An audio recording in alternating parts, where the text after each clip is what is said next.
ഇന്ത്യക്കെതിരായുള്ള അമേരിക്കയുടെ പരാമർശങ്ങൾക്ക് ചുട്ട മറുപടി കൊടുത്തിരിക്കുകയാണ് എസ് ജയശങ്കർ. ഇന്ത്യയെ വിദേശ വിദ്വേഷം പുലർത്തുന്നത് എന്ന് വിശേഷിപ്പിച്ച US പ്രസിഡന്റ് ജോ ബൈഡന്റെ സമീപകാല പരാമർശങ്ങൾ നിരസിക്കുകയും വ്യത്യസ്ത സമൂഹങ്ങളിൽ നിന്നുള്ള ആളുകളെ ഇന്ത്യ തുറന്ന മനസ്സോടെ സ്വാഗതം ചെയ്യുന്നുവെന്നുമാണ് എസ് ജയശങ്കർ ഊന്നിപ്പറഞ്ഞത്. അതേപോലെ തന്നെ ഇന്ത്യൻ സമ്പദ് വ്യവസ്ഥ തകരുകയാണെന്ന അമേരിക്കയുടെ ആരോപണവും ജയശങ്കർ നിഷേധിക്കുന്നുണ്ട്. ഇന്ത്യ, ചൈന, ജപ്പാൻ, റഷ്യ എന്നിവയുടെ വിദേശ വിദ്വേഷം അവരുടെ സാമ്പത്തിക പ്രശ്നങ്ങൾക്ക് ഉത്തരവാദിയാണെന്നാണ് ബൈഡൻ അടുത്തിടെ പറഞ്ഞത്.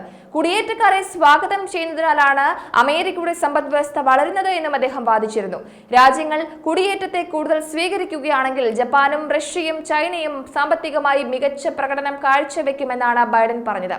എന്തുകൊണ്ടാണ് ചൈന സാമ്പത്തികമായി ഇത്ര മോശമായ രീതിയിൽ മുരടിപ്പ് നേരിടുന്നത്? എന്തുകൊണ്ടാണ് ജപ്പാന് പ്രശ്നങ്ങൾ ഉണ്ടാകുന്നത്? എന്തുകൊണ്ടാണ് റഷ്യ? എന്തുകൊണ്ടാണ് ഇന്ത്യ? കാരണം അവർ വിദേശ വിദ്വേഷമുള്ളവരാണെന്നാണ് ബൈഡൻ പറഞ്ഞത്. കുടിയേറ്റക്കാരെ അവർക്ക് ആവശ്യമില്ല എന്നും ബൈഡൻ പറഞ്ഞിരുന്നു. അപ്പോൾ ഇതിനെതിരെ ശക്തമായ രീതിയിലാണ് ഇന്ത്യ പ്രതികരിച്ചത്. ആദ്യം തന്നെ എസ് ജയശങ്കർ പറഞ്ഞത് ഇന്ത്യൻ സമ്പദ് വ്യവസ്ഥ തളരുന്ന ഒന്നല്ല എന്നതാണ്. അത് ദിനം പ്രതി പുരോഗമനത്തിന്റെ പാതയിലാണ്. അതിവേഗം വളർന്നുകൊണ്ടിരിക്കുന്ന സമ്പദ് വ്യവസ്ഥയാണ് ഇന്ത്യയുടേത്. കഴിഞ്ഞ വർഷം 5ാമത്തെ വലിയ സമ്പദ് വ്യവസ്ഥയായി മാറിയ ഇന്ത്യ ഈ ദശാബ്ദത്തിന് മുൻപ് തന്നെ ലോകത്തിലെ 3ാമത്തെ വലിയ സമ്പദ് വ്യവസ്ഥയായി മാറുമെന്നും എസ് ജയശങ്കർ ആത്മവിശ്വാസം പ്രകടിപ്പിക്കുന്നുണ്ട്. ഇന്ത്യ എല്ലായ്പ്പോഴും വളരെ സവിശേഷമായ ഒരു രാജ്യമാണ്. യഥാർത്ഥത്തിൽ ലോക ചരിത്രത്തിൽ തന്നെ വളരെ തുറന്ന ഒരു സമൂഹമാണ് ഇന്ത്യയുടേത്. എല്ലാവരെയും ഇന്ത്യ ഉൾക്കൊള്ളുന്നുണ്ട്. വ്യത്യസ്ത സമൂഹങ്ങളിൽ നിന്നുള്ള വ്യത്യസ്ത ആളുകൾക്ക് ഇന്ത്യയിലേക്ക് വരാം. എല്ലാവർക്കും ഇന്ത്യ പ്രിയങ്കരമായ ഇടമാണ്. അതേപോലെ തന്നെ പ്രധാനമന്ത്രി നരേന്ദ്രമോദിയുടെ നേതൃത്വത്തിലുള്ള സർക്കാർ കൊണ്ടുവന്ന പൗരത്വ ഭേദഗതി നിയമം ഇന്ത്യയുടെ സ്വാഗതാർഹമായ സമീപനമാണ് കാണിക്കുന്നത് എന്നും എസ് ജയശങ്കർ പറഞ്ഞു വെക്കുന്നുണ്ട്. CAA കുറിച്ചും അമേരിക്ക വിമർശനം ഉന്നയിച്ചിരുന്നു.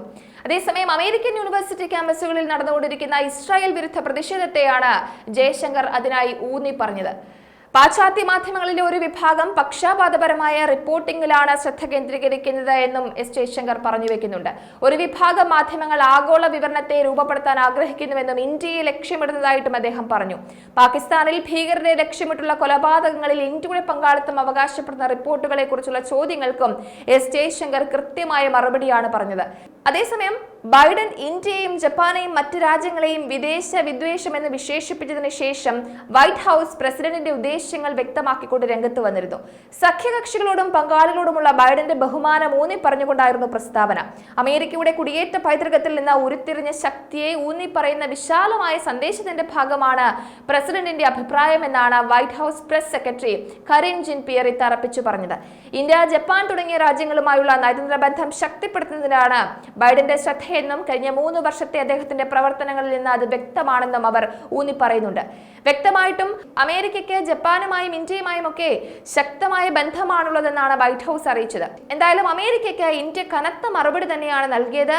ഇന്ത്യ വ്യക്തമായ ദിശാബോധത്തിൽ സഞ്ചരിക്കുന്ന രാജ്യമാണ്. അതുകൊണ്ട് തന്നെ ഇന്ത്യക്ക് ആർജവത്തോടെ തന്നെ കാര്യങ്ങളെ നോക്കിക്കാണാൻ കഴിയുവാനും നടപ്പിലാക്കാനും സാധിക്കുമെന്നതാണ് അടിവരയിടേണ്ടത്.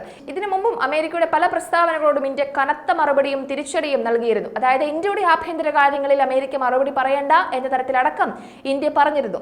അപ്പോൾ എന്തായാലും ഇപ്പോഴത്തെ പരാമർശത്തിനും ശക്തമായ രീതിയിൽ തന്നെയാണ് ഇന്ത്യ തിരിച്ചടിച്ചിട്ടുള്ളത്. വ്യക്തമായ മറുപടി തന്നെയാണ് ബൈഡന് അമേരിക്കയ്ക്ക് ഇന്ത്യ നൽകിയിട്ടുള്ളത്.